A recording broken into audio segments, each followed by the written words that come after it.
Hi, my name is Debraliz Isaac, and today I'm going to give some tips for transitioning to health insurance in grad school.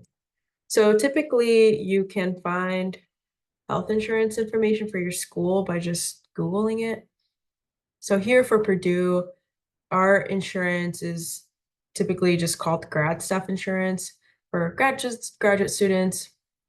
And here you can find all of the relevant information. So for example, for us, you have to enroll between a certain period. So enrollment for grad staff starts on July 1st and then ends, I believe, in September.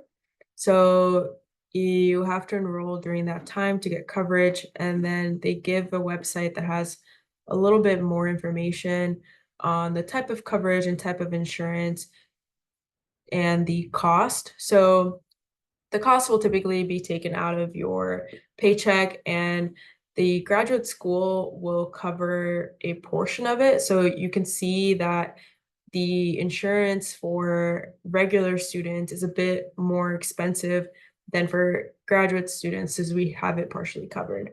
And then you can sign up for additional coverage like dental and vision insurance. And yeah, that'll just get taken out of your paycheck every month.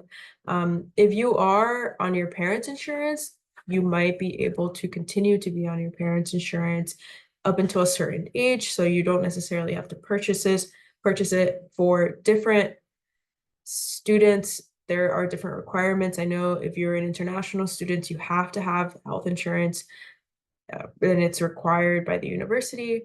But yeah, so as you can see, this is kind of an example of how you can find some resources. And for Purdue, if you ever have any questions, there's a number that you can call.